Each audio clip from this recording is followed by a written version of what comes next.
आज के वीडियो का विश्लेषण आपके सामने मैं क्या रखूंगा। मार्केट का स्थिति जानेंगे कि आज मार्केट का स्टेटस कैसा रहा। उसके साथ ही साथ हम ये भी जानेंगे कि फरवरी में जो गिरावट हुआ है उस गिरावट में इन्वेस्टर का रुख कैसा रहा, कहाँ पे इन्वेस्टर ने पैसा लगाया ज़्यादा, कहाँ पे इन्वेस्टर सबसे कम फोकस किए। सारा डेटा मैं आपके सामने रखूँगा।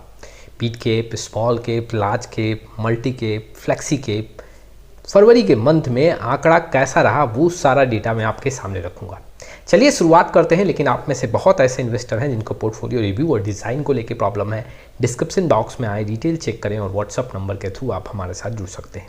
शुरुआत करते हैं सबसे पहले मार्केट का स्थिति से। देखिए, अगर निफ्टी की बात करूं तो करीबन आज 27 पॉइंट डाउन देखने को मिला, 0.12% का गिरावट। निफ्टी आईटी में आज गिरावट 3% के करीब में देखने को मिला। 1000 पॉइंट के ऊपर का गिरावट यहां भी देखने को मिला। बीएससी स्मॉल कैप जो है 212 पॉइंट यहां पे टूटा है, 0.48% का गिरावट। सेंसेक्स यहां पे 72 पॉइंट डाउन होकर बंद हुआ है। निफ्टी मिड कैप 50 में 92 पॉइंट का दबाव, 0.67%। और बीएससी मिड कैप यहाँ पे 225 मतलब 0.57% का दबाव यहाँ पे देखने को मिला है। कुछ ऐसे स्टॉक्स मार्केट को ज़्यादा डैमेज किए हैं, जैसे इन्फोसिस आज 4% के ऊपर टूटा है। विप्रो में भी 3% के ऊपर का गिरावट है। टेक महिंद्रा में 2% के ऊपर, में भी 2-2.5% के आसपास। और टीसीएस में 1.93% का गिरावट देखने को मिला है। कुछ ऐसे स्टॉक्स जो मार्केट को हेल्प किए हैं, इंडसइंड बैंक करीबन आज 4% के ऊपर जंप लिया। टाटा मोटर्स करीबन 3% के ऊपर। कोटक महिंद्रा में करीबन 2.45, बजाज फिनांस 1.73 और आईटीसी में 1.53% का जंप देखने को मिला। देखो, आज की बात करें तो आज आईटी सेक्टर में गिरावट काफ़ी ज़्यादा मिला है और इसके चलते आईटी सेक्टर के स्टॉक्स में काफ़ी ज़्यादा आज दबाव रहा है। चलिए अब हम जानते हैं कि फरवरी के मंथ में म्यूचुअल फंड इन्वेस्टर का रुख कैसा रहा। फरवरी के मंथ में अगर देखा जाए तो जनवरी से अगर मैं कंपेयर करूं तो 26% यहाँ पे इनफ्लो में कमी देखने को मिला है। इट मीन्स कि फरवरी के मंथ में इन्वेस्टर का जो पैसा है वो थोड़ा कम लगा है कंपेयर टू अगर मैं जनवरी के डेटा से देखूं और दिसंबर का डेटा देखूं तो।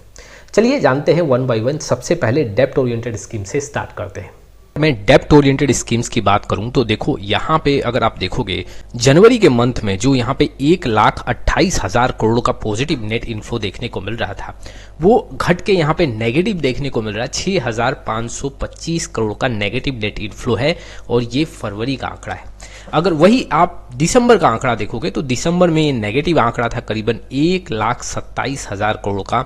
लेकिन अगर आप देखोगे तो ये फरवरी में फिर से नेगेटिव आंकड़ा देखने को मिल रहा है। मींस कि फरवरी के मंथ में इन्वेस्टर का विश्वास डेप्ट फंड्स में कम रहा है और यहाँ से निकासी काफी ज्यादा हुआ है। हालांकि देखिए तो पैसा यहीं बना है, लेकिन फिर भी जो इक्विटी ओरिएंटेड स्कीम्स में गिरावट है उसके चलते यहाँ से निकासी देखने को ज़्यादा मिला है और वो पैसा इन्वेस्टर वहाँ पार कर रहे हैं। अगर देखा जाए तो सबसे ज़्यादा यहाँ पे पैसा कहाँ आता हुआ देखने को मिल रहा है। सबसे ज़्यादा जो इन्फ्लो है वो करीबन आप देख सकते हो लिक्विड फंड में है। 4,976 करोड़ का पॉजिटिव नेट इन्फ्लो देखने को मिल रहा है। बाकी अगर आप अधिकतर जगह देखोगे तो वहाँ पे नेगेटिव नेट इन्फ्लो है, जैसे कि ओवरनाइट फंड में 2,263 करोड़ का नेगेटिव नेट इन्फ्लो है। वैसे ही अल्ट्रा शॉर्ट ड्यूरेशन में भी नेगेटिव इन्फ्लो है। लो ड्यूरेशन फंड की बात करूं, मनी मार्केट फंड की बात करूं तो फरवरी का जो मंथ है वो कमजोर देखने को मिला है अगर मैं जनवरी से कंपेयर करूं। हालांकि दिसंबर से आंकड़ा जो डेप्ट फंड का है वो यहां पे अच्छा देखने को मिला है। चलिए अब इक्विटी ओरिएंटेड स्कीम्स की बात करते हैं। देखो, इक्विटी ओरिएंटेड स्कीम्स की बात करूं, यहां पे जनवरी में 40,000 करोड़ का आंकड़ा था, वो घट के यहाँ पे 29,000 करोड़ का देखने को मिल रहा है। इट मीन्स कि करीबन यहाँ पे 26% का गिरावट है नेट इनफ्लो में। अगर देखा जाए तो जो दिसंबर का आंकड़ा है उससे और ज्यादा यहाँ पे गिरावट है, करीबन 28 से 30% का गिरावट है। सबसे ज्यादा यहाँ पे पॉजिटिव जो नेट इनफ्लो देखने को मिल रहा है वो आप यहाँ पे देख सकते हैं। जो आंकड़े हैं वो फ्लेक्सी कैप फंड में यहाँ पे देखने को मिल रहा है और सेक्टर और थीमेटिक्स फंड में देखने को मिल रहा है। सेक्टर और थीमेटिक्स फंड में यहाँ पे 5,711 करोड़ का है, जबकि फ्लेक्सी कैप में यहाँ पे 5,104 करोड़ का आंकड़ा देखने को मिला है। अगर मैं यहाँ पे सबसे कम पैसे की बात करूं, जहाँ पे सबसे कम इन्फ्लो देखने को मिला है, डिविडेंड यील्ड फंड 68 करोड़ का। और वैसे ही आप आंकड़ों में देख सकते हो यहाँ पे कहीं भी नेगेटिव आंकड़ा नहीं है, पॉजिटिव आंकड़ा है। हालांकि जनवरी के मंथ से यहाँ पे 26% का डाउन देखने को मिला है। नेट इनफ्लो की बात कर रहा हूँ। वैसे ही देखो, अगर मैं यहाँ पे जनवरी के मंथ से और दिसंबर के मंथ से कंपेयर करूँ तो यहाँ पे अगर आप स्मॉल कैप कैटेगरी का आंकड़ा देखो देखोगे तो स्मॉल कैप कैटेगरी में भी यहाँ पे आंकड़ा घटता हुआ देखने को मिला है। स्मॉल कैप में जो जनवरी के मंथ में 5,720 करोड़ का नेट इनफ्लो था, वो घट के अब 3,722 करोड़ का फरवरी में देखने को मिला है। वैसे ही अगर आप मिड कैप फंड की बात करोगे तो मिड कैप फंड में भी यहाँ पे नेट इनफ्लो में गिरावट है। अगर मैं जनवरी के मंथ से कंपेयर करूं 5,147 से घट के यहाँ पे 3,406 करोड़ का आंकड़ा देखने को मिल रहा है। वैसे ही large and mid cap fund में भी ये आंकड़ा कमजोर देखने को मिला, इट मीन्स कि कम हुआ है। और वैसे ही आप अगर लार्ज कैप फंड की बात करोगे और मल्टी कैप फंड के आंकड़ों की बात करोगे तो यहाँ पे आंकड़े कम हुए हैं। आखिर क्या रीजन है कि फरवरी के मंथ में यहाँ पे नेट इनफ्लो में कमी देखने को मिला है? तो फर्स्ट जो रीजन है वो थीमेटिक और सेक्टर फंड में इनफ्लो कम आया है। अगर आप जनवरी का मंथ देखोगे तो ये 9,000 करोड़ का पॉजिटिव नेट इनफ्लो था।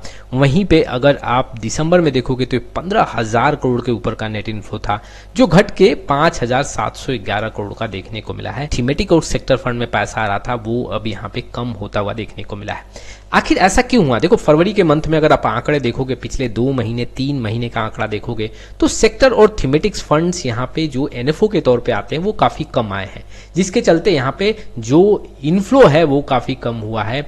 और यहाँ पे इन्वेस्टर ने काफी कम इंटरेस्ट लिया है, क्योंकि गिरावट में, फरवरी के मंथ में गिरावट काफी ज्यादा था। गिरावट में यहाँ पे इन्वेस्टर सेक्टर और थीमेटिक्स फंड से दूरी बना के रखते हैं और इसलिए यहाँ पे इनफ्लो काफी कम देखने को मिला।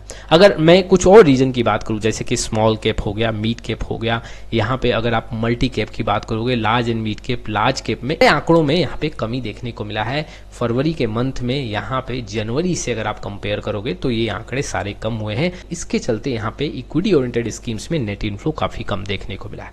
ये आपने सारा डेटा देखा। इसमें अगर देखा जाए तो इक्विटी ओरिएंटेड स्कीम्स का आपको जो डेटा है वो कम देखने को मिला है कंपेयर टू जो लास्ट मंथ है, जनवरी और दिसंबर।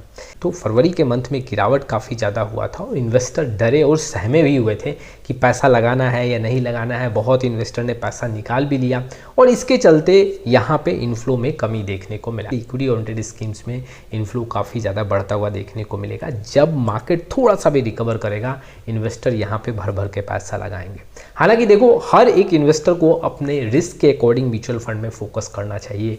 किस कैटेगरी का फंड का सिलेक्शन करना है, अपने रिस्क के फैक्टर को समझ के ही डिसीजन लेना चाहिए। ये कुछ इन्फॉर्मेशंस थे जो इन्वेस्टर के लिए काफ़ी इंपॉर्टेंट थे।